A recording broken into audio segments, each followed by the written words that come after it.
Today I want to explain the glossary and grammar. Okay, page number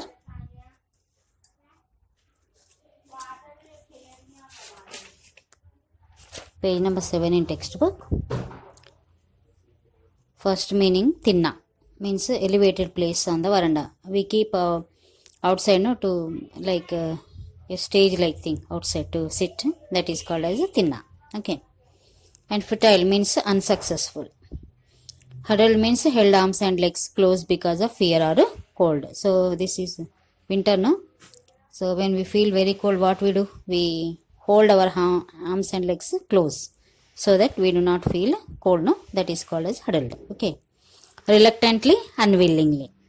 Screwing up eyes, narrowing the eyes to look more carefully. When one can't look properly, what do? They narrow their eyes so that they can look more carefully, clearly. On toes means busy, ready to work. On toes means here always working, no time to leisure. Mumbling, speaking unclearly and quietly. So speaking in low voice, that too unclearly. Okay. Exasperatedly means very annoyedly, very angrily. Kesari yoga means well settled, means a good position, going into or staying in a good position. Tattered means tone up, and irritation means annoyance. Anyway, you know about irritation. Okay. Next about the grammar, phrases, noun phrases, and noun phrase in opposition is explained in the textbook, page number 9.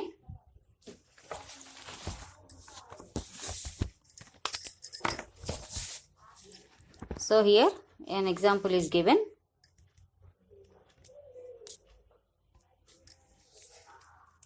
She saw a bald, fat, middle-aged man.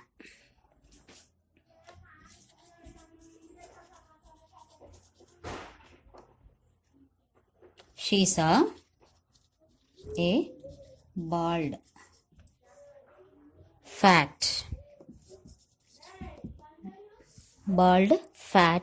middle-aged man.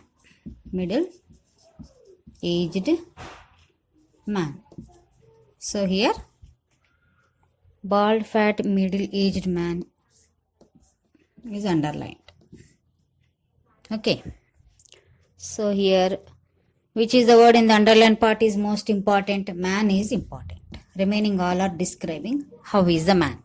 He is bald, he is fat, and he is a middle-aged man.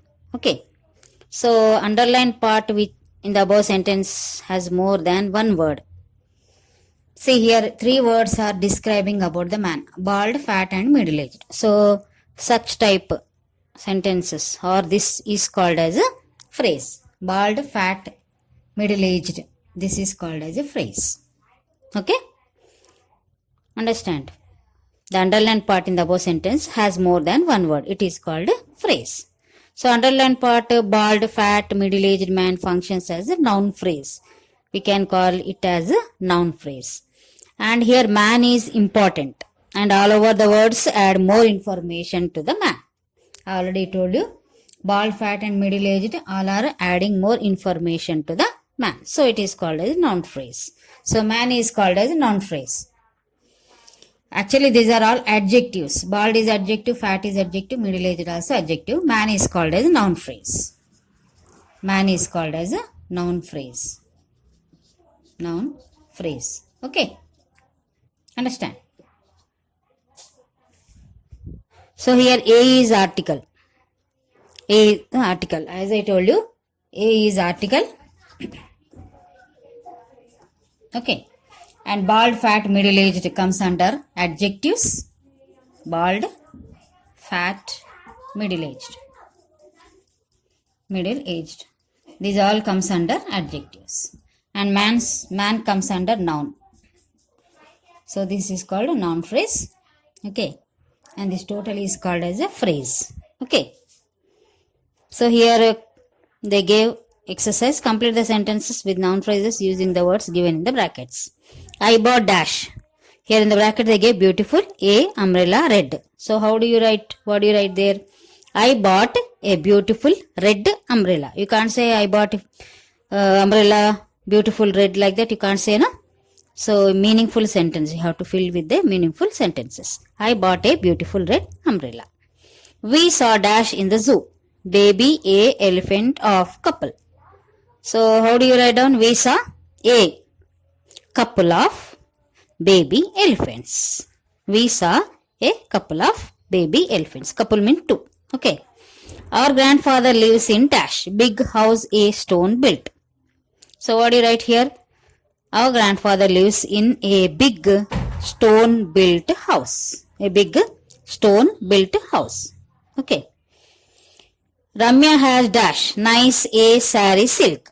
So what do you write here? Ramya has a nice silk saree.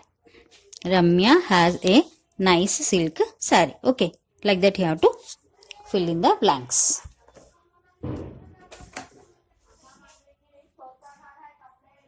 So next about the noun phrase in apposition.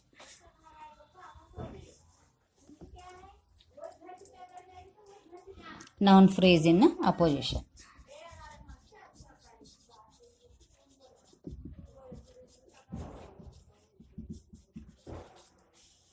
So when two examples are given here.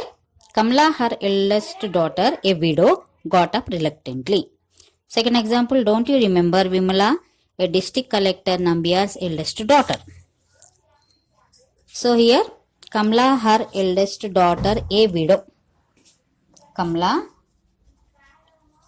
her eldest daughter, a widow.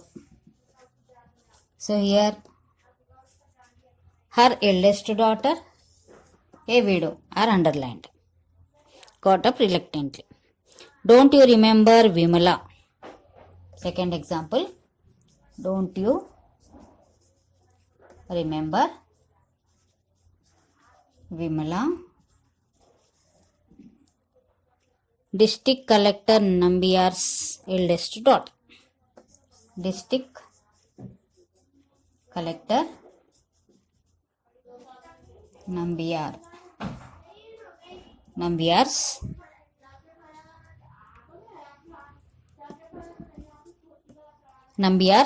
eldest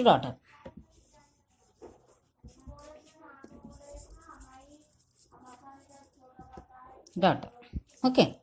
So here district collector Nambiar's eldest daughter is underlined. So underlined part in the above sentence refer to the noun that occurs before them. So widow. Who is widow? Her eldest daughter. Okay. Who is widow? Her eldest daughter. And who is Vimala? District collector's Nambiar's eldest daughter. Who is Vimala? District collector's eldest daughter. So here this noun occurs before them. Okay, so the such type of sentences are called as noun phrase in apposition. They are called as a noun phrase in apposition. Okay.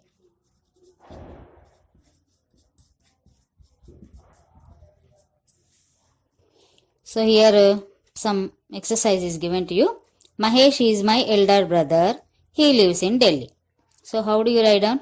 Mahesh, my elder brother, lives in Delhi. Okay. Sarojini Naidu is popularly known as the Nightingale of India.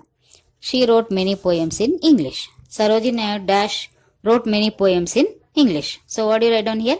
Sarojini Naidu, Nightingale of India, wrote many poems in English. Rabindranath Tagore is called Gurudev. He was awarded the Nobel Prize for Literature in 1913. So Rabindranath Tagore dash was awarded the Nobel Prize for Literature in 1913. So Rabindranath Tagore called Gurudev was awarded the Nobel Prize for Literature in 1913. Like this you have to write down. Mount Everest is the highest peak in the world. It is located in Nepal. Mount Everest dash is located in Nepal. Mount Everest, the highest peak in the world, is located in Nepal. So what is Mount Everest? It is the highest peak in the world. Is it not? And what is Rabindranath Tagore called as? Gurudev. Okay. And what is how is or in what way Sarojini Naidu was popularly known as Nightingale of India? Okay.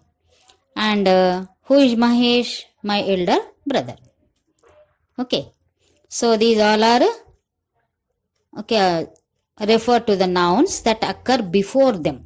These are all the nouns that occur before them.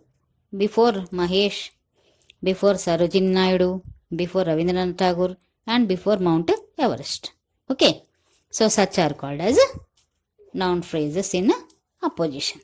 Okay, so and paragraph also given here. You have to write an essay. Here, Delhi is too expensive. Gopi said to Kamlana, his sister, Delhi is too expensive, you know. I have 4 children to look after now. I can't make both ends meet with my salary, and one has to keep up one's status. It will be a great help if I can raise some money by selling my share of the family property. I came to talk it over with you. So it was said by Gopi to his sister. And now you have to write a short essay, how to keep up family ties despite economic pressures. And you have to keep in notice of some points: impact of economic pressures, lack of time to spend with family, and lack of love and affection, and absence of human relations. Keeping in view, you have to write an essay. Okay, so that's all for today. Have a good day.